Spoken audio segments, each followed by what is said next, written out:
Praise the Lord. இயேசு கிறிஸ்துவின் இனிய நாமத்திலே உங்கள் அனைவரையும் நான் வாழ்த்துகிறேன். I greet you all in the name of our Lord and Savior Jesus Christ.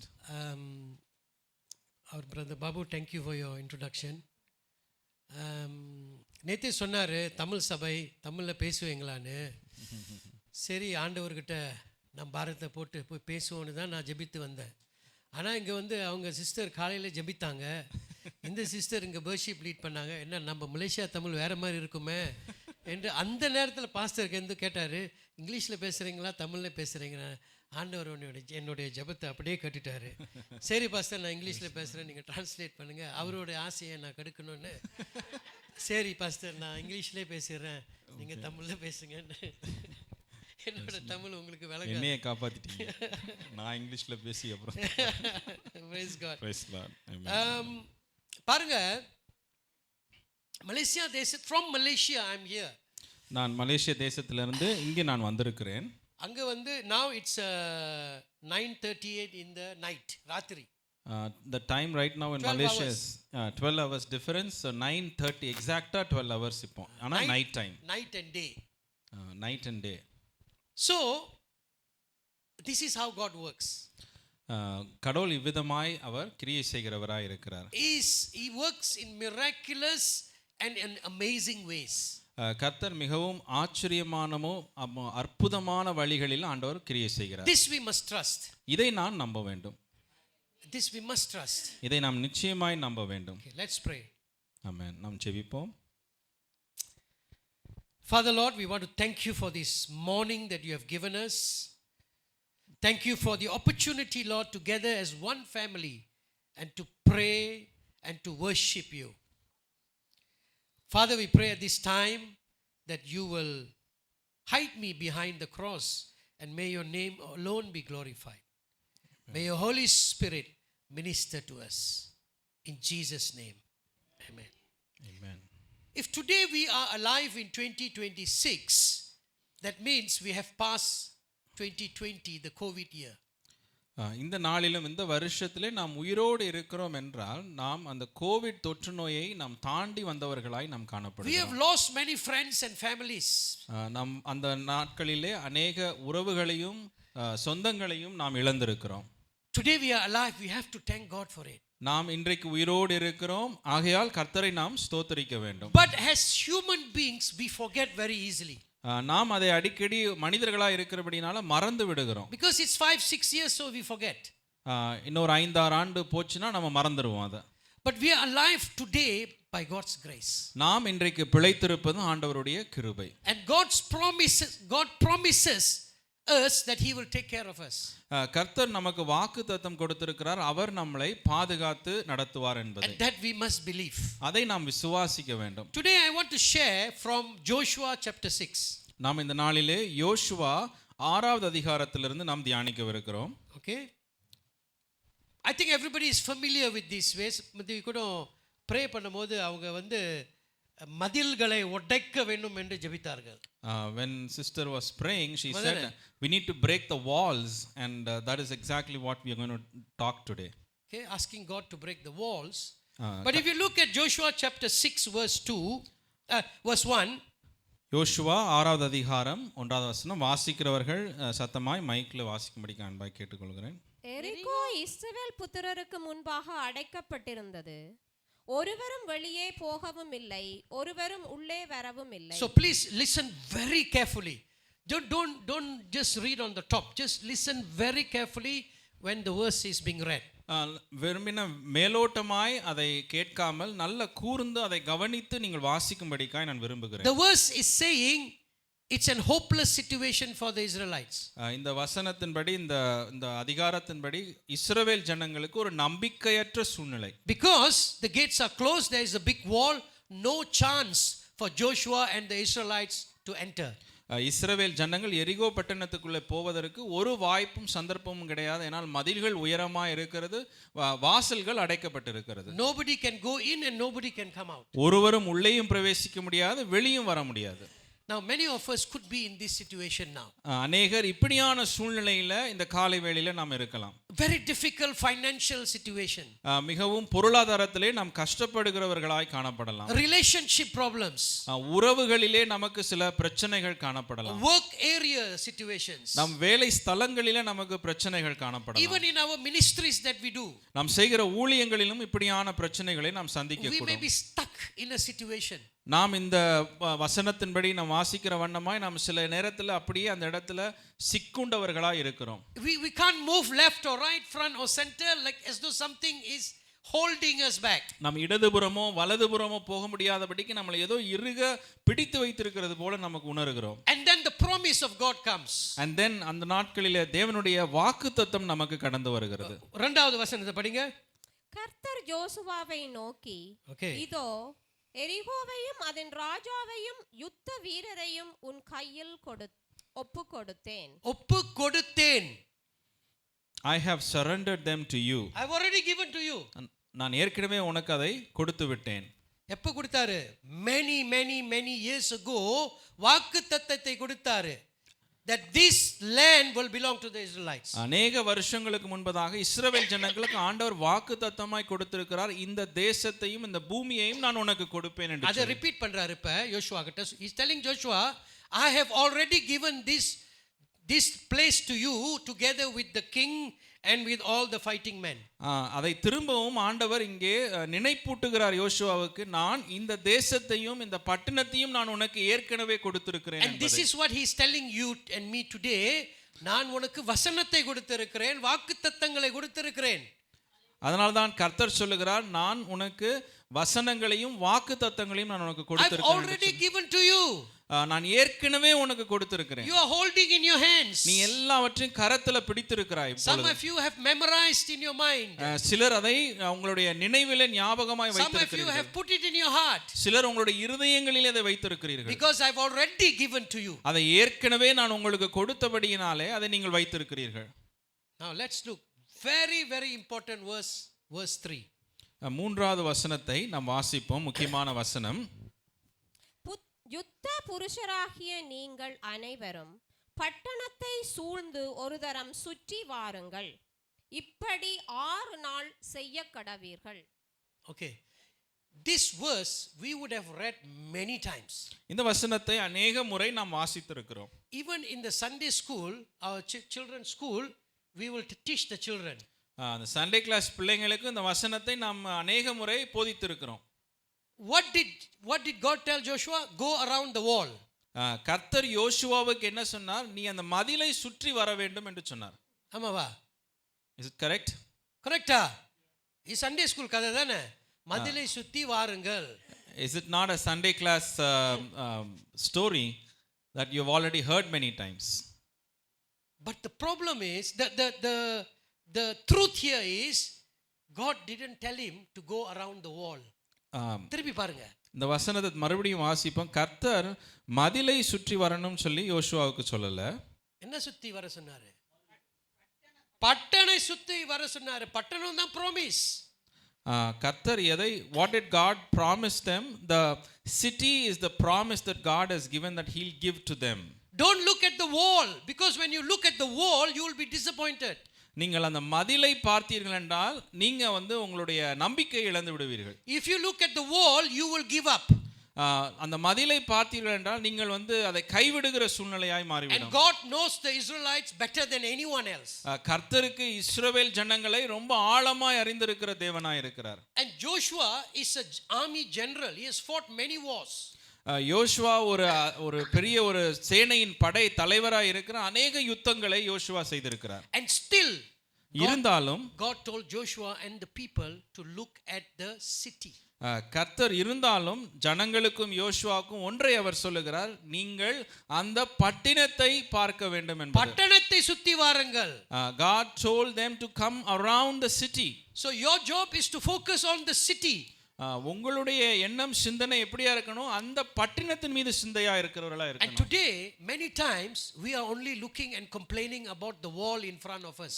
நம்ம அநேக வேளைகளில் நமக்கு முன்பாக இருக்கிற மதில்களை குறித்து பேசி கவலை கொள்ளுகிறோம். The mountains in front of us, the valleys in front of us. நமக்கு முன்பாக இருக்கிற மலைகளையும் நம்ம இருக்கிற எல்லா காரியங்களையும் குறித்து நாம் கவலைப்படுகிறவர்களா இருக்கிறோம். And then we give up. அதை யோசித்து நம்ம அதை கைவிடுகிறவர்களாய் காணப்படுகிறோம். But God is telling us, I have given you promises. கர்த்தர் சொல்லுகிறார், நான் உனக்கு வாக்குத்தத்தத்தை கொடுத்திருக்கிறேன். I have given you a purpose in this life. நான் உனக்கு ஒரு நோக்கத்தை இந்த நாளிலும் கொடுத்திருக்கிறேன். Focus on the purpose. உனக்கு கொடுக்கப்பட்ட நோக்கத்தின் மீது நீ அப்படியே அதை நினைத்து கொண்டிருக்கிறவனாய் இருக்கணும். Focus on the goal.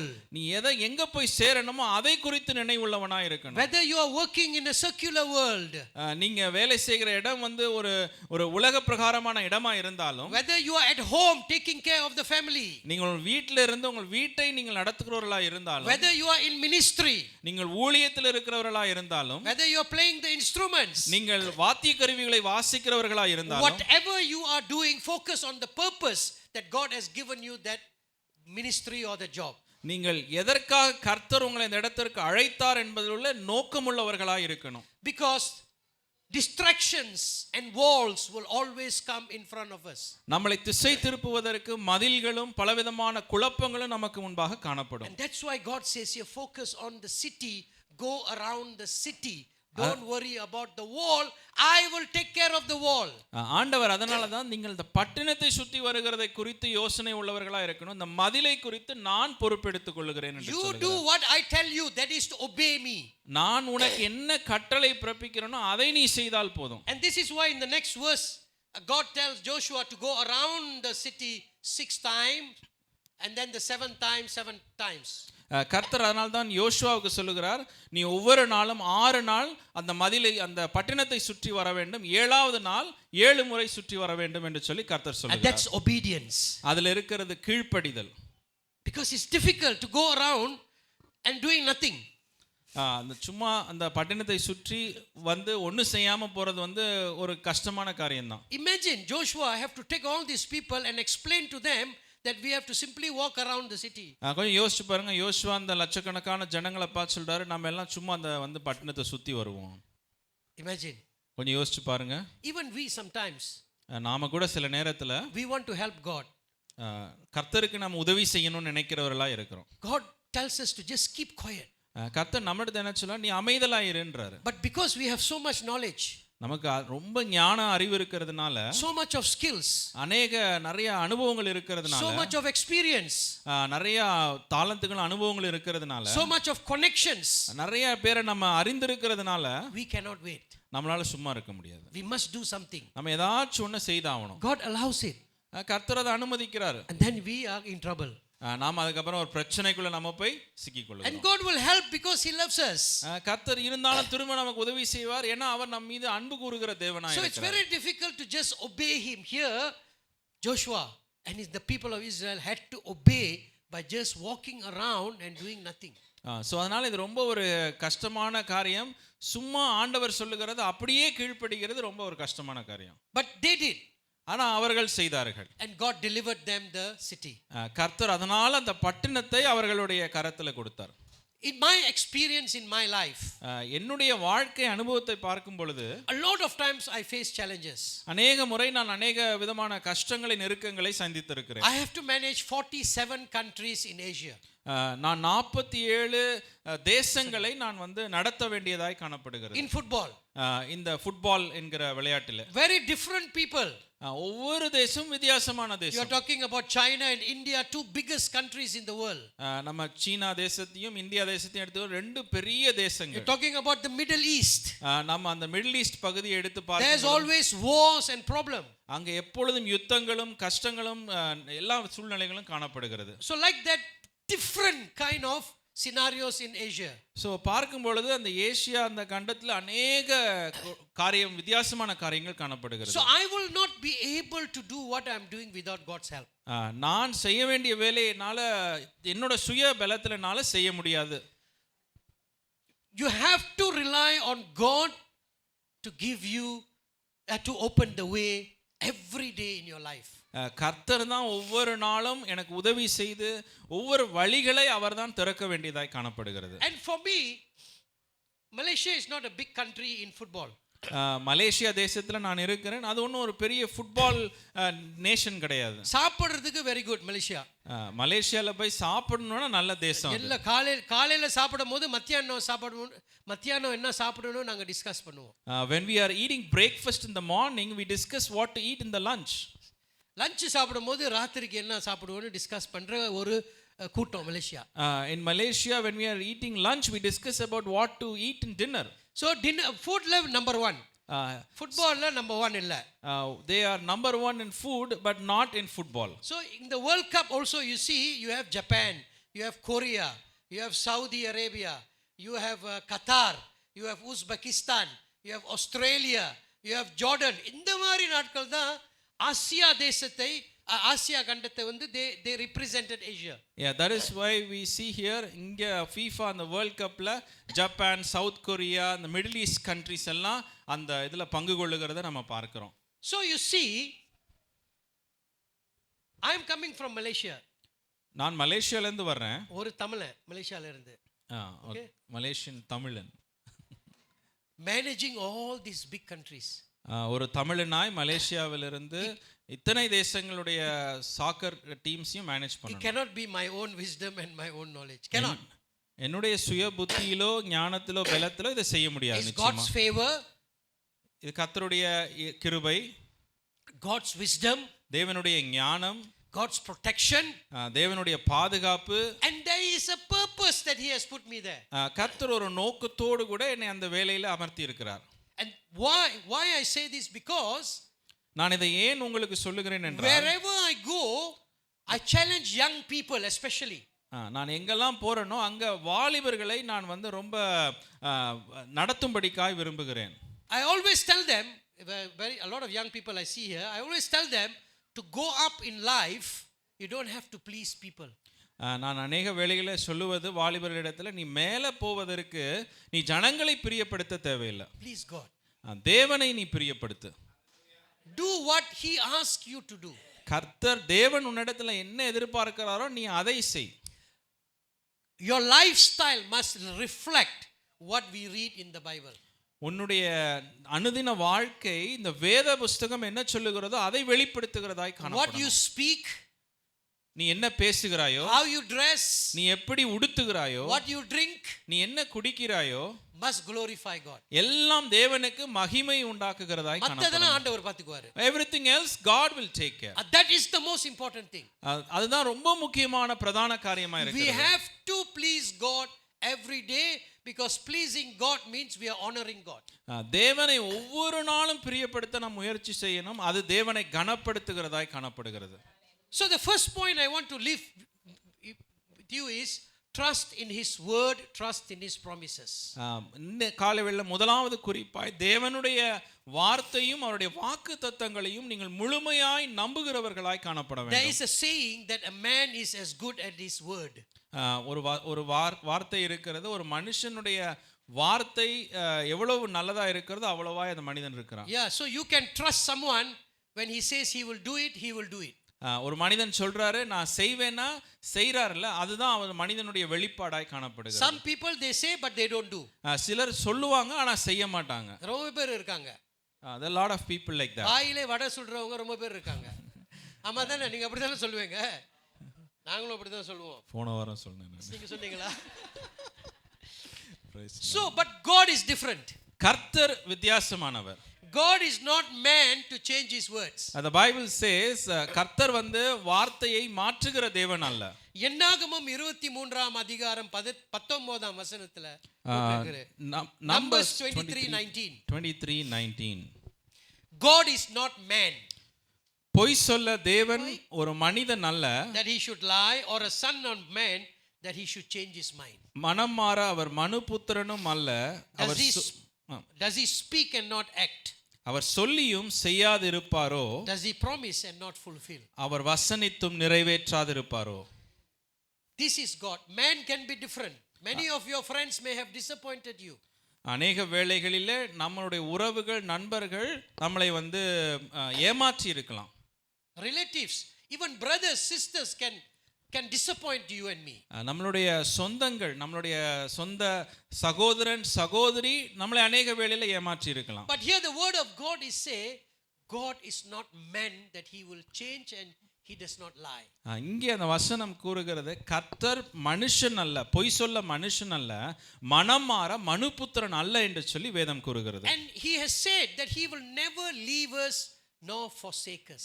கர்த்தர் என்ன சொல்லியிருக்கிறார்? நம்மளை விட்டு விலகுவதும் இல்லை, நம்மளை கைவிடுவதும் இல்லை என்று சொல்லி கர்த்தர் சொல்லியிருக்கிறார். And these promises, there are so many promises in the Bible. இந்த வேத புத்தகத்தில் அநேக வார்த்தைகள், வாக்குத்தத்தங்கள் இருக்கிறது. We must claim these promises in our lives. அதை எல்லாவற்றையும் உரிமை பாராட்டுகிறவர்களாய் நாம் காணப்பட வேண்டும். Yes, you must claim it. Lord, you have said it. I want this promise in my life. ஆண்டவரை நோக்கி ஜெபிக்கும் பொழுது, ஆண்டவரே இந்த வார்த்தையை நீங்க எனக்கு சொல்லி இருக்கிறீங்க, நான் இதை விசுவாசிக்கிறேன், இதை உரிமை பாராட்டுகிறேன் என்று சொல்ல வேண்டும். This is important for us. So to do that, we must read the word of God.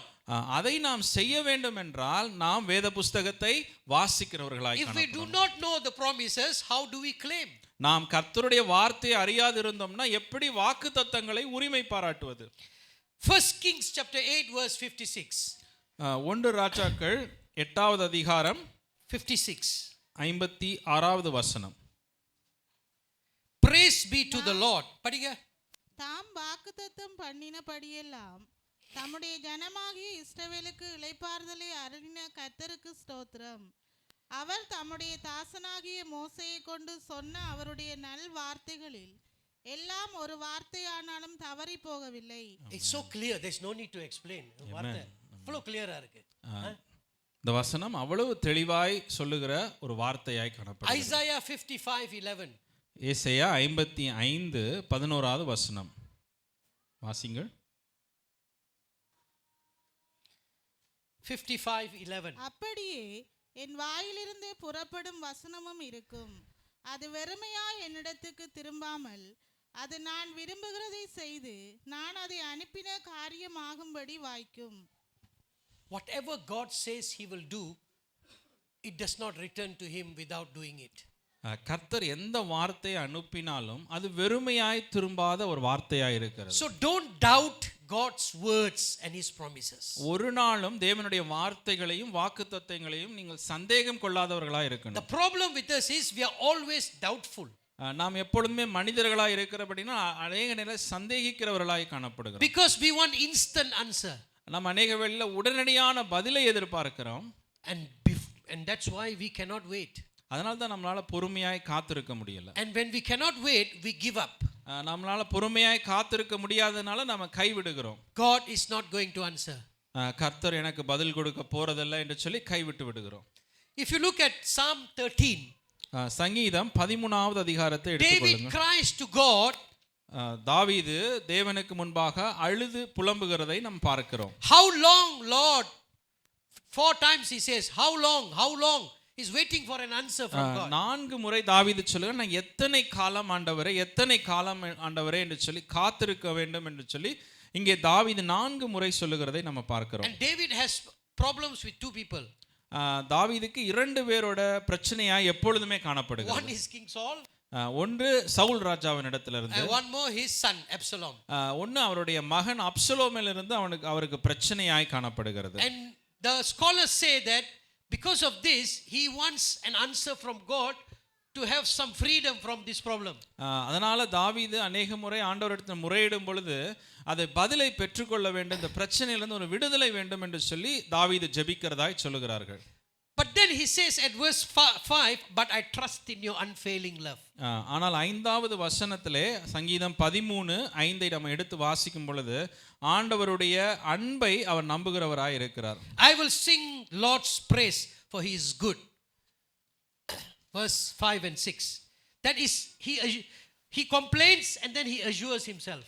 முதல்ல ஆண்டவரை நோக்கி அவருடைய வருத்தத்தை வெளிப்படுத்துகிறார். ஆனால் அடுத்த காரியமாய் ஆண்டவரை வணங்குகிறவராய் போற்றுகிறவராய் காணப்படுகிறார். So we also must not give up waiting on the Lord. நாம் சில வேளையில ஆண்டவரை தாவீதை போல நாம் என்ன பண்ணக்கூடாது, காத்திருக்கிறதை கைவிட்டு விடக்கூடாது. God has his own time. தேவனுக்கு அவருடைய நேரம் என்று ஒன்று இருக்கிறது. And he knows which is the best time for you and me. அவருக்கு தெரியும் எது நமக்கு நல்ல நேரம் என்பதை கர்த்தர் அறிந்திருக்கிறார். And that time will be perfect for each and every one of us. அந்த நேரம் பரிபூரணமுள்ள நேரமாய் காணப்படும். Second point, இரண்டாவது குறிப்பாய் trust in his wisdom. தேவனுடைய ஞானத்தை நம்புகிறவர்களாய் காணப்படணும். We know that in this world there's so much of knowledge. Now we are talking about AI. இந்த உலகத்துல ரொம்ப ஞானம் எல்லாம் காணப்படுகிறது. இப்போ ஏஐ எல்லாம் வேற வந்து விட்டது. Okay, and of course America is leading in AI. America, China, we are leading in AI. அமெரிக்க தேசம், சீன தேசம்லாம் அந்த ஏஐல நம்பர் 1ல இருக்கிறாங்க. But there is a God above all these whose wisdom is far greater than any wise people in this world. இந்த உலகத்துல காணப்படுகிற ஞானங்களை எல்லாவற்றை காட்டிலும் நம்மளுடைய தேவனுடைய ஞானம் பெரிதான ஞானமாய் இருக்கிறது. The God who created you and me, நம்மளை எல்லாம் சிருஷ்டித்த படைத்த தேவனாய் இருக்கிறார். the universe, the earth, the sun, I mean even AI cannot do this. இந்த கிரகங்கள் எல்லாம் நம்ம பார்க்கணும். இதெல்லாம் பார்க்கும் பொழுது இதெல்லாம் ஏஐயால ஒன்றும் படைக்க முடியாது. Okay, so we have a God who has promised to give us this wisdom. ஆண்டவர் இந்த ஞானத்தை நமக்கு கொடுப்பேன் என்று சொல்லி ஆண்டவர் வாக்கு His பண்ணியிருக்கிறார். Bible says, for those who don't have wisdom, ask and the Lord will give freely. வேத புஸ்தகம் சொல்லுகிறது, உங்களுக்கு ஞானம் குறைவாய் இருக்கும் என்றால் நீங்கள் என்னிடத்தில் கேளுங்கள், அப்பொழுது நான் உங்களுக்கு கொடுப்பேன் என்று சொல்லி அவர் சொல்லுகிறார். It's very important to seek God for wisdom, தேவனை நோக்கி நம்முடைய ஞானத்திற்காய் வேண்டுவது அவசியமா இருக்கிறது. especially when we are working in secular worlds. இந்த உலக பிரகாரமான வேலையில் இருக்கும் பொழுது நாம் கர்த்தரிடத்திலிருந்து ஞானத்தை வேண்டுவது அவசியமா And இருக்கிறது. those who are having small children, நாம் பிள்ளைகளை வைத்திருக்கிற நாம் அதற்காய் ஜெபிக்க வேண்டியதா we இருக்கிறது. need a lot of God's wisdom to bring children in today's world. இந்த காலகட்டங்களிலே இந்த பிள்ளைகளை வளர்ப்பதற்கான ஒரு விசேஷித்த ஞானம் தேவனிடத்திலிருந்து பெற்றுக்கொள்ள வேண்டியதா இருக்கிறது. Because the way they ask question we cannot answer. அவர்கள் நம்மிடத்துல கேட்கிற கேள்விகளுக்கு நம்மளிடத்துல பதில் இல்லை. Every time they put us in a corner. நம்ம அநேக வேளையில் நம்ம அவங்க கேட்கிற கேள்விக்கு நம்ம அப்படியே ஒரு மூலையில போய் உட்கார்ந்து இருக்க வேண்டியதுதான். We need God's wisdom to handle these young children these days. They are so clever. இந்த பிள்ளைகள் இந்த காலங்களில ரொம்ப ஞானம் உள்ளவராக இருக்கிறார்கள். அவர்களை நாம் வளர்க்க வேண்டுமென்றால் நமக்கு அதை காட்டிலும் அதிக ஞானம் தேவை. தேவ ஞானம் தேவை. We need the wisdom of God. And we as believers, as God's children, God will give us this wisdom to bring up our children in the right way. நாம் கர்த்தரை விசுவாசிக்கிறவர்களாய் இருக்கிறபடினால கர்த்தர் இந்த ஞானத்தை நமக்கு கொடுப்பவராய் இருக்கிறார். Sometimes wisdom is keeping quiet. சில நேரத்துல ஞானம் என்பது நம்ம அமைதலா இருக்கிறதே ஒரு Even ஞானம். in our workplace, நம்முடைய வேலை ஸ்தலங்களில, especially in our workplace, ரொம்ப முக்கியமா நம்முடைய வேலை ஸ்தலங்களில God must give us the wisdom and tell us when to speak and when not to speak. கர்த்தர் நமக்கு வேலை ஸ்தலத்தில் இருக்கிற நமக்கு எப்போ பேசணும் பேசக்கூடாது என்கிற ஒரு ஞானத்தை நமக்கு ஆண்டவர் கொடுக்கிறார். What to speak, what not to speak. We need God's wisdom. என்ன பேசணும் எதை பேசக்கூடாது என்கிற ஞானத்தை ஆண்டவர் நமக்கு கொடுக்கணும். And if we truly seek God to give us wisdom, இந்த ஞானத்தை பெற்றுக்கொள்ள ஆண்டவரை தேடுவோம் என்றால் you will be amazed. நீங்கள் ஆச்சரியப்படுவீர்கள்.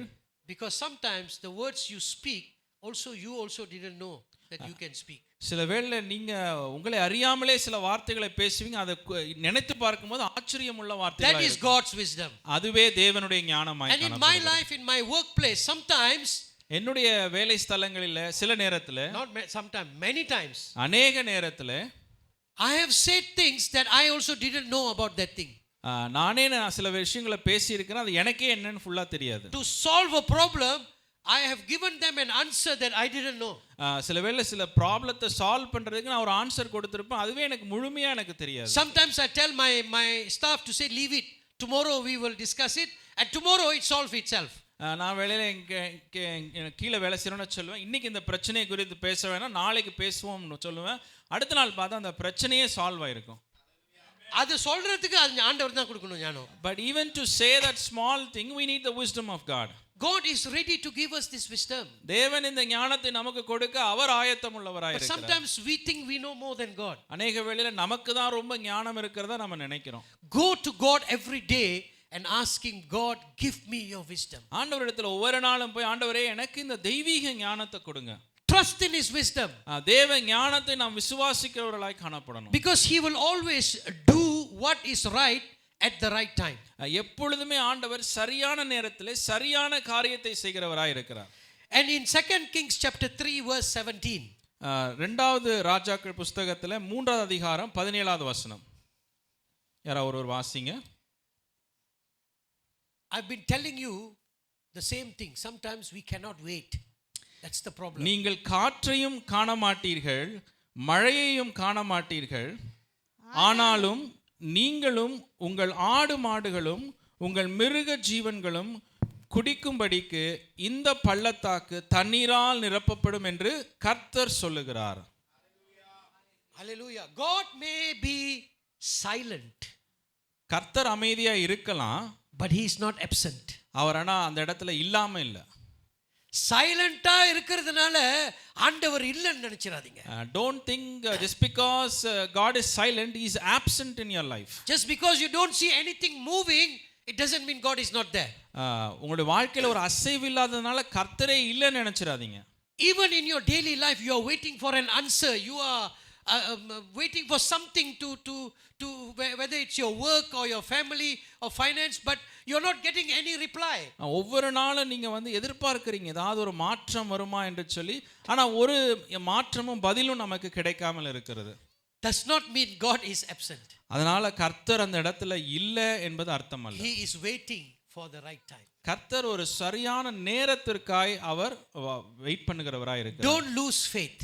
உங்கள் நம்பிக்கையை நீங்கள் இழந்து விடாதீர்கள். That's why the Bible says, taste and see that the Lord is good. நீங்கள் ருசித்து பாருங்கள், கர்த்தர் நல்லவர் என்று சொல்லி வேதம் கூறுகிறது. Because once you have tasted, நீங்கள் ஒரு முறை ஆண்டவரை ருசித்திருப்பீர்கள் என்றால், then the next time you will remember the taste. அந்த நிச்சயமா அடுத்த முறை அந்த டேஸ்ட் நீங்க ஞாபகம் வைத்துக் கொள்ளுங்கள். So you will not give up. நீங்க அதனால அதை கைவிட மாட்டீங்க. So taste and see that the Lord is good. நீங்கள் ரசித்து ருசித்து பாருங்கள், கர்த்தர் நல்லவர் என்பதை. And the Bible says his love endures forever. அவருடைய அன்பு என்றைக்கும் மாறாத அன்பாய் இருக்கிறது. And God doesn't need anything to build up to make a miracle. He can do just like that. கர்த்தர் எதையோ செஞ்சு பெரிய காரியங்களை செய்யணும்னு அவசியம் இல்லை. ஒரு நொடி பொழுதுல ஆண்டவர் அதை செய்யலாம். Yes. Human beings, we may need some build up. We need to do some preparation. நமக்கு தான் சில நேரத்தில் ஒரு காரியத்தை செய்யணும்னா ஒரு ப்ரிப்பரேஷன், ஒரு ஆயத்தங்கள் எல்லாம் காணப்படுகிறது. For God, he doesn't need all this. He can do a miracle in your life just like that. கர்த்தருக்கு பல வருஷங்களாய் ப்ரிப்பேர் பண்ண வேண்டிய அவசியம் இல்லை. ஒரு நொடி பொழுதிலே ஆண்டவர் அதை செய்ய வல்லவராய் இருக்கிறார். So trust in his wisdom. தேவ ஞானத்தை விசுவாசியுங்கள். Okay? And the third point, மூன்றாவது குறிப்பாய், trust in his time. தேவனுடைய நேரத்தை நம்புங்கள். This is very difficult for human beings. நம் மனிதர்களாக இருக்கிற நமக்கு தேவனுடைய நேரத்தை நம்புவது கொஞ்சம் கஷ்டம். Especially young people, they are always on the move fast. வாலிபர்களுக்கு ரொம்ப ஒரு கஷ்டமான ஒரு காரியம். ஏன்னா உடனே எல்லாம் நடக்கணும்னு எதிர்பார்ப்பாங்க. And these days are even worse. இந்த நாட்களில் இன்னும் கொஞ்சம் ஒரு வருத்தமா இருக்கு. Because everything is moving in a fast pace. எல்லாமே ரொம்ப வேகமாய் முன்னேறி கொண்டு இருக்கிறது. You know, yesterday's news is old news. நேற்றைய செய்தி ஒரு பழைய செய்தியாய் காணப்படுகிறது. Those days when I was younger or my teenage, a news goes for a few days. நான் வாலிபனா இருக்கும் பொழுது ஒரு செய்தி அது பல வாரங்கள் நாட்களாய் போகும். Because we only have newspaper and television. அந்த நாட்களில நமக்கு நியூஸ் பேப்பர் தான் இருந்தது, இல்ல டெலிவிஷன்ல தான் நம்ம பார்த்தோம். Now with social media, news is changing by the minute. இந்த நாட்களிலே இந்த சோஷியல் மீடியா இருக்கிறதுனால ஒவ்வொரு நொடி பொழுதும் நியூஸ் மாறிக்கொண்டே இருக்கிறது. And our life is sucked into this fast pace. இந்த வேகமாய் ஓடுகிற வாழ்க்கைக்குள்ள நம்மளுடைய வாழ்க்கை இழுத்து கொள்ளப்படுகிறதா இருக்கிறது. We want everything now, not later. இப்போ எல்லாமே நமக்கு இன்றைக்கு இப்பொழுது வேணும், நாளைக்கு கிடையாது. Because only today we have prayed to God in the morning. And then we ask him in the night, why no answer? நமக்கு இன்னைக்கு காலையில தான் ஜெபிச்சிருப்போம், ஆண்டவரே இந்த தேவை இருக்குன்னு. உடனே நைட் ஆண்டவரே என்ன இன்னும் பதில் வரலன்னு சொல்லி ஆண்டவரை நோக்கி பார்ப்போம். And most of us must grow in the area of patience. நம்ம அநேகர் இந்த இடத்துல பொறுமையை வளருகிறவர்களாய் காணப்படணும். We must ask God to give us patience. ஆண்டவரிடத்துல கேட்கணும், ஆண்டவரே எனக்கு இந்த பொறுமையை தாங்க என்று சொல்லி. And waiting in the right attitude is very important. பொறுமையா இருக்கிறதும் ஒரு சரியான ஒரு எண்ணத்தோடு கூட பொறுமையா இருக்கணும். What kind of attitude we must be when we are waiting? என்ன விதமான எண்ணங்கள் சிந்தனைகள் நம்ம காத்திருக்கும் பொழுது நமக்கு தேவை? Positive attitude. நமக்கு எப்பொழுதுமே ஒரு பாசிட்டிவ் மைண்ட் செட் வேணும். யோபு சொன்னது போல ஆண்டவர் கொடுப்பாரு, கொடுக்காட்டியும் பரவாயில்ல, அந்த மாதிரி இருக்கணும். Job, just like Job said, if God gives, good. If he does not give, even good. It's okay. ஆண்டவருக்கு தெரியும். He knows what is good for me. கர்த்தருக்கு தெரியும் எனக்கு என்னது நல்லது என்பதை. So we must say if he gives, good. If he doesn't give, I think must be even better. கர்த்தர் கொடுத்தா நல்லது, அவர் கொடுக்கலனா இன்னும் நல்லது. So we must grow in the area of patience and also trusting God fully. கர்த்தரை இந்த பொறுமையா இருந்து கர்த்தர் மேல் நம்பிக்கை உள்ளவர்களாய் இருக்க வேண்டும். We are going to miss the joy and peace that comes with waiting patiently. நாம் அந்த சமாதானத்தையும் அந்த சந்தோஷத்தையும் நம் பொறுமையா இல்லாததனால நம்ம இழந்து போய் விடுவோம். பாஸ்டர் மறுபடியும் சொல்லுங்க கிளியரா. இந்த சமாதானத்தையும் இந்த சந்தோஷத்தையும் நாம் பொறுமையா இல்லாததனால நாம் இழந்து போய் விடுவோம். If we are not patient, waiting with the right attitude, we will lose our peace and joy. நாம் பொறுமையா இல்லாவிட்டால், நல்ல எண்ணத்தோடு பொறுமையா இல்லாவிட்டால் நம்மளுடைய சமாதானமும் சந்தோஷத்தையும் இழந்து விடுவோம். Our mind will be confused. நம்மளுடைய எண்ணங்கள் எல்லாம் ரொம்ப ஒரு குழப்பமாய் காணப்படும். We will feel down. அநேக வேளையில் நாம் ரொம்ப ஒரு சோர்வாய் காணப்படுவோம். There is no joy in our lives. நமக்குள்ள ஒரு சந்தோஷமே இருக்காது. Because God has not answered my prayer. ஏனா கர்த்தர் இன்னும் என்னுடைய ஜெபத்திற்கு பதில் தரல. He has not solved my problem. என்னுடைய பிரச்சனையை இன்னும் ஆண்டவர் தீர்க்கல. But wait in the right attitude, wait in patience, the peace and joy will be there. கர்த்தரிடத்தில் ஒரு பொறுமையாய் ஒரு நல்ல எண்ணத்தோடு பொறுமையா இருக்கும் பொழுது கர்த்தர் நம்மை சமாதானத்தினாலும் சந்தோஷத்தினாலும் நிரப்புவார். Some people get frustrated and even angry with God. சிலர் தேவனிடத்திலே கோபப்படுகிறவர்களாய், தேவனிடத்தில் வருத்தப்படுகிறவர்களாய் காணப்படுகிறார்கள். Some people leave the church. சிலர் பார்த்தா சபையை விட்டே போய் விடுகிறார்கள். இந்த சர்ச்சில் இருந்தா எனக்கு பிரேயரே ஆன்சர் பண்ண மாட்டாரு ஆண்டவர். Some people think if I am in this church, the God will not answer my prayer. The problem is not the church, the problem is you. அந்த பிரச்சனை சர்ச் இல்ல, நமக்குள்ள தான் அந்த பிரச்சனை. Are you sincerely waiting on the Lord? நீங்க உண்மையாகவே ஆண்டவரிடத்துல பொறுமையாய் காத்திருக்கிறீர்கள்? Are you obedient to what God has told you to do? கர்த்தர் இதுவரைக்கும் உங்களோட பேசின காரியங்களில் நீங்கள் கீழ்ப்படிதல் உள்ளவர்களாய் காணப்படுகிறீர்கள். Just like how he told Joshua and the people, go around the city 6 times, 6 days. யோசுவாவினிடத்திலே கர்த்தர் சொன்ன வண்ணமாய் 6 முறை இந்த பட்டணத்தை சுத்தி வா என்று சொன்னார். அவர் கீழ்ப்படிந்தது போல நீங்கள் கீழ்ப்படிறீங்களா? Imagine after 3 days, 3 நாள் கழித்து நீங்க யோசித்து பாருங்க. I'm just thinking, நான் கொஞ்சம் யோசிச்சு பார்க்கிறேன். The people will be asking Joshua, hey, what is this law? யோசுவா பாத்தீங்கன்னா என்ன சொல்ற நீ? 3 days we are walking around the city, nothing is happening. அப்ப நாங்க 3 நாளா சுத்தி வந்துகிட்டு இருக்கோம், ஒண்ணுமே நடக்கல. We are looking like fools. நாம எங்களே பார்த்தா பைத்தியக்காரன் போல தெரியுது. நினைச்சிருப்பாங்களா? Do you think they would have thought like that? We will think like that. நாம் நிச்சயமா அப்படி யோசிச்சிருப்போம். Definitely. நிச்சயமாய் நாம யோசித்திருப்போம். 3 days, 4 days, 5 days, 6 days, ஒண்ணும் நடக்கல. 3 நாட்களாய், 4 நாட்களாய், 5 நாட்களாய், 6 நாட்களா சுத்தி வந்துட்டாங்க, ஒண்ணுமே நடக்கல. And on the 7th day God made this miracle. 7வது நாள் கர்த்தர் ஒரு அற்புதத்தை செய்தார். But for us it could be 10 years. நமக்கு ஒருவேளை 10 வருஷம் காத்திருக்கிறது போல இருக்கலாம். I remember a couple in my church, the wife gave birth after how many years? 10 years. எங்களுடைய சபையில ஒரு குடும்பம் இருக்குது.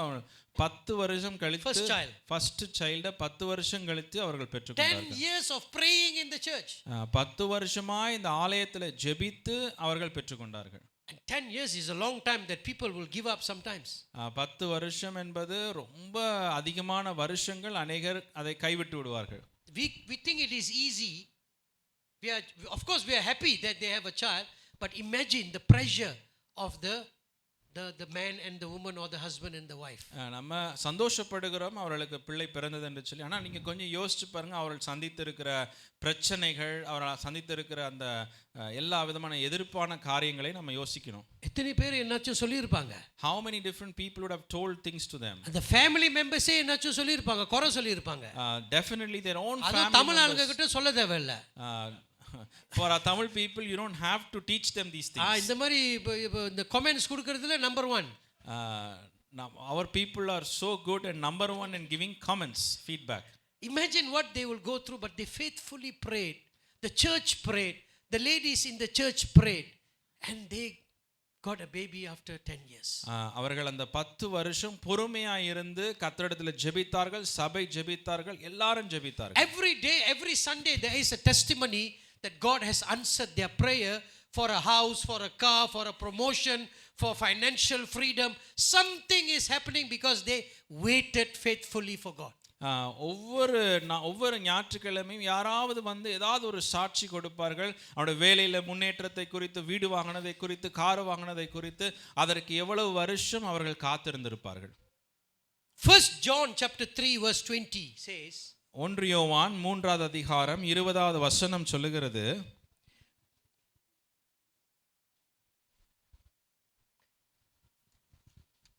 1 யோவான் 3:20, நம்முடைய இருதயமே நம்மை குற்றவாளிகளாய் தீர்க்குமானால் தேவன் நம்முடைய இருதயத்திலும் பெரியவராயிருந்து சகலத்தையும் அறிந்திருக்கிறார். God knows everything. கர்த்தர் எல்லாவற்றையும் அறிந்திருக்கிறவராய் இருக்கிறார். Because he is greater than our heart, he created our heart. கர்த்தர் நம்முடைய இருதயத்தை காட்டிலும் அவர் பெரியவராய் இருக்கிறார். ஏன்னா நம்முடைய இருதயத்தை அவர்தான் சிருஷ்டித்தார். He knows the desires of your heart. நம்முடைய இருதயத்தின் வேண்டுதல்களை, விருப்பங்களை அவர் அறிந்தவராய் He இருக்கிறார். knows. அவர் எல்லாவற்றையும் அறிந்திருக்கிறார். So since he knows, why can't we trust him to give us our desires at the right time? அவர் எல்லாவற்றையும் அறிந்திருக்கிறபடியினாலே நாம் ஏன் அந்த வாஞ்சையை ஆண்டவர் நிறைவேற்றுவார் என்று சொல்லி அவரை நம்பிக்கையா இருக்கக்கூடாது. The Lord is good to all those who trust in him. கர்த்தரை நம்புகிற ஒவ்வொருவருக்கும் அவர் நல்லவராகவே இருக்கிறார் என்று சொல்லி வேதம் So கூறுகிறது. it is best that we wait in patience. இதனால் நம் பொறுமையாய் கர்த்தரிடத்தில் இருப்பது நல்லது. And we know this story and we tell all the time, but we never think about it and follow. நம்ம அநேக வேளை இந்த காரியங்களை நம்ம பேசுவது உண்டு, பட் ஆனால் அதை நம்ம ஃபாலோ பண்றது கிடையாது. And one of the story is Abraham. ஆபிரகாமை குறித்து நம்ம பார்க்கிறோம். When did he got his son? எத்தனை வயசிலே அவர் பிள்ளையை பெற்றுக்கொண்டார்?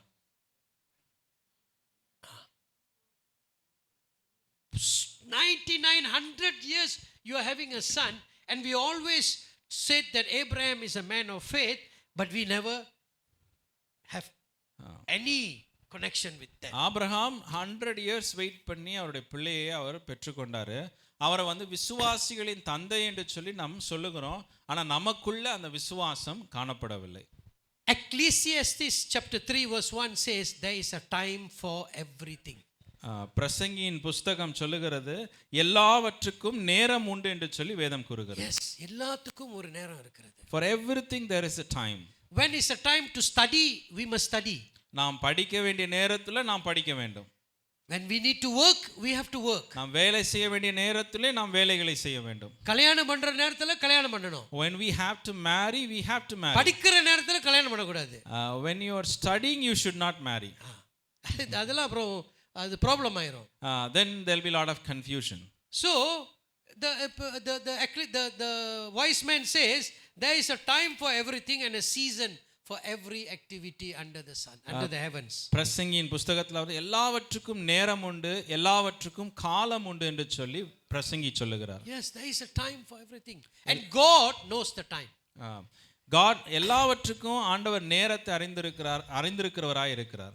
Because we are his children, he knows what is best for us and he will give us at the right time. நாம் அவருடைய பிள்ளையா இருக்கிறபடியினாலே அவர் எல்லாவற்றுக்கும் நமக்கு ஏற்ற வேளையில அந்த நன்மைகளை செய்கிறவராய் இருக்கிறார். So what does God want us to do? நம்மளிடத்தில் ஆண்டவர் எதிர்பார்க்கிற காரியம் என்னது? Obey him. ஆண்டவருக்கு கீழ்ப்படியணும். Do what we are required to do.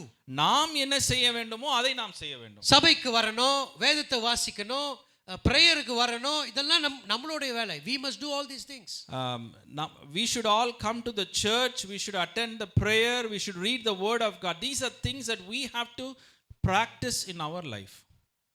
And we have to live our life, everyday life, to bring glory to our God. ஒவ்வொரு நாளும் வாழுகிற வாழ்க்கையை தேவனுக்கு மகிமை உண்டாகுகிற வாழ்க்கையாய் வாழ வேண்டும். So when we trust in God's timing, தேவனுடைய நேரத்தை நாம் விசுவாசிக்கும் பொழுது, then the blessing we receive will be perfect. நாம் பெற்றுக்கொள்ளுகிற ஆசீர்வாதம் ஒரு பரிபூரணமுள்ள ஆசீர்வாதமாய் If காணப்படும். not, we will not value the blessings. இல்லை என்றால் நாம் அந்த பெற்றுக்கொண்ட ஆசீர்வாதத்தினுடைய வேல்யூவை நாம் அறியாதவர்களாய் And இருப்போம். God wants us to value every blessing that He gives us. கர்த்தர் நமக்கு கொடுக்கிற எல்லா ஆசீர்வாதத்தையும் அவர் அதை நம்ம உணர்ந்தவர்களாய் காணப்பட வேண்டும். If you give your children something that they don't deserve, they will not value it. நம்முடைய பிள்ளைகளுக்கு ஒரு பொருளை கொடுக்கும் பொழுது அவர்களுக்கு அதற்கான உணர்வு, அதனுடைய காரியங்களை புரிதல் இல்லாமல் இருக்கும் பொழுது அவர்கள் அதை பெற்றுக்கொண்டாலும் சந்தோஷப்படுவதில்லை. But if you give something that they value at the right time and the right age, then they will appreciate what you have given them. அவர்கள் நினைத்திருக்கிற எதிர்பார்க்கிற காரியத்தை ஏற்ற நேரத்தில் ஏற்ற காலத்தில் நாம் செய்யும் பொழுது அப்பொழுது அவர்கள் அதை நம்புகிறவர்களாய் சந்தோஷப்படுகிறவர்களாய் காணப்படுவார்கள். So I want to summarize what I said earlier.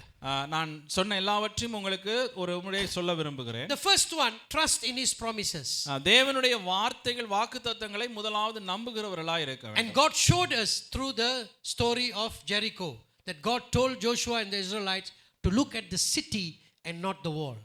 கர்த்தர் யோசுவாவினிடத்தில் சொல்லியிருக்கிறார், நீ இந்த பட்டணத்தை சுற்றி வர வேண்டும், இந்த மதில்களை நீ பார்க்க வேண்டாம் என்று சொல்லியிருக்கிறார். Okay, that's the first one. Trust in His promises because God does not lie. தேவன் பொய் சொல்லுகிற தேவன் அல்ல, அதனால் அவருடைய வார்த்தைகள் வாக்குத்தத்தங்களை நீங்கள் விசுவாசிக்கிறவர்களாய் இருக்க வேண்டும். Number 2, trust in God's wisdom. இரண்டாவது காரியமா நீங்கள் தேவனுடைய ஞானத்தை நம்புகிறவர்களாய் காணப்படணும். Because when He tells us, that will be the best. அவர் நமக்கு என்ன சொல்லுகிறாரோ அது நமக்கு ஒரு சிறப்பான ஒரு காரியமா இருக்கும். And number 3, trust in His time. மூன்றாவது காரியமா அவருடைய நேரத்தை நாம் நம்புகிறவர்களாய் காணப்பட வேண்டும். And when we wait in patience and with the right attitude. நாம் காத்திருக்கும் பொழுது பொறுமையாய் நல்ல எண்ணங்களோடு பொறுமையா இருக்கிறவர்களாய் இருக்க வேண்டும். Sometimes people ask me, how do you wait in the right attitude? சிலர் என்கிட்ட கேட்பாங்க, எப்படி பொறுமையாய் நல்ல எண்ணத்தோடு பொறுமையா இருக்கிறது? The best way to wait for something that you have prayed for, நீங்கள் எப்படி நல்லா வெயிட் பண்ண வேண்டும் ஒரு காரியத்திற்காக, நீங்க எதிர்பார்க்கிற காரியத்திற்காக என்று சொல்லி பார்க்கும் பொழுது, praise God by singing songs. தேவனை துதித்து கொண்டிருந்தால் அந்த ஒரு எண்ணம் காணப்படும். Always praise, choose the right songs and praise Him in the time of waiting. நல்ல பாடல்களை தெரிந்து கொண்டு இந்த பாடல்களை பாடி கர்த்தரை நீங்க துதிக்க வேண்டும். And you can even get together 2 or 3 people and worship and praise God, and having what you have prayer in the mind that you have asked God. நீங்கள் 2 பேரோ 3 கூடி கர்த்தரை ஆராதித்து கொண்டிருக்கும் பொழுது நீங்கள் எண்ணங்களிலே அந்த ஜெபங்களை ஏறெடுத்து கொண்டு துதிகள் மத்தியிலே வாசம் செய்கிற தேவன் இருக்கிறார் தானே. Our God dwells in the praises. I don't know whether you know this song. துதிகள் மத்தியில் வாசம் செய்யும் தூய தேவனே, ஊற்றும் ஐயா எங்கள் மீது ஆவியானவரே, ஊற்றும் ஐயா ஊற்றும் ஐயா ஊற்றும் ஐயா ஆவியானவரே, ஊற்றும் ஐயா ஊற்றும் ஐயா ஊற்றும் ஐயா ஆவியானவரே. தேவ ஜனம் கூடும் நேரத்திலே தேவன் வந்து மத்தியில் அசைவாடுவார். தேவ ஜனம் கூடும் நேரத்திலே தேவன் வந்து மத்தியில் அசைவாடுவார். அசைவாடுவார் அசைவாடுவார் தேவ ஜனம் மத்தியில் அசைவாடுவார். துதிகள் மத்தியில் வாசம் செய்யும் தூய தேவனே, ஊற்றுமையா எங்கள் மீது ஆவியானவரே. So these are words God has promised. கர்த்தர் இந்த வார்த்தையெல்லாம் நமக்கு வாக்குத்தத்தமாய் கொடுத்திருக்கிறார். So in the time of waiting for God to fulfill his promises, praise him. நாம் காத்திருக்கிற நேரத்திலே ஆண்டவரை துதிக்கிறவர்களாய் காணப்பட வேண்டும். Worship him. அவரை ஆராதியுங்கள். Glorify him. அவரை மகிமைப்படுத்துங்கள். Then the waiting become very joyful. அப்பொழுது காத்திருக்கிறது ஒரு சந்தோஷமான நேரமாய் காணப்படும். Okay, let's look to God in prayer. அந்த நேரத்தில் நம்ம கண்களை மூடி தேவனை நோக்கி நம்ம பார்ப்போம். நல்ல ஆண்டவரே சுவாமி, இந்த நேரத்துக்காக நன்றி, உம்முடைய வார்த்தைக்காக நன்றி அப்பா. ஆவியானவரே, எங்களோடு தொடர்ந்து இடைப்பட வேண்டும் என்று ஜெபிக்கிறோம். ஆண்டவரே, நீர் எவ்வளவு நல்லவர் என்று அநேக பேர் நாங்கள் ருசித்து பார்த்து இருக்கிறோம் ஐயா. அதற்காக நன்றி செலுத்துகிறோம். தொடர்ந்து எங்களுடைய வாழ்க்கையிலே உம்முடைய வார்த்தை உண்மையாக இருக்க வேண்டும் என்று நாங்கள் ஜெபிக்கிறோம் அப்பா. எங்களுடைய விசுவாசத்தை நீர் பெருகப்படுத்த வேண்டும் என்று ஜெபிக்கிறோம். தொடர்ந்து எங்களை வழி நடத்தும் ஆண்டவரே. இந்த வாரம் முழுவதும் ஆண்டவரே நீர் எங்களோட பேச வேண்டும் என்று ஜெபிக்கிறோம். எங்களுடைய தனிப்பட்ட வாழ்க்கையிலே நீர் இடைப்பட வேண்டும் என்று ஜெபிக்கிறோம் ஆண்டவரே. தொடர்ந்து வழி நடத்தும். எங்களுடைய குடும்பங்களை ஆசீர்வதியும், வேலைகளை ஆசீர்வதியும், எங்களுடைய பிஸ்னஸை ஆசீர்வதியும் ஆண்டவரே. ஊழியங்களை ஆசீர்வதியும், வழி நடத்தும். உன்னுடைய நாமத்தின் மகிமைக்கென்றே ஆண்டவரே நாங்கள் வாழத்தக்க எங்களை நீர் வழி நடத்த வேண்டும் என்று இயேசுவின் நாமத்திலே ஜெபிக்கிறோம் பரிசுத்தமுள்ள பிதாவே. ஆமென். ஆமென். ஆமென். Thank you. எல்லாம் உற்சாகமாய் கரங்களை தட்டி ஆண்டவருடைய நாமத்தை மகிமைப்படுத்தலாம்.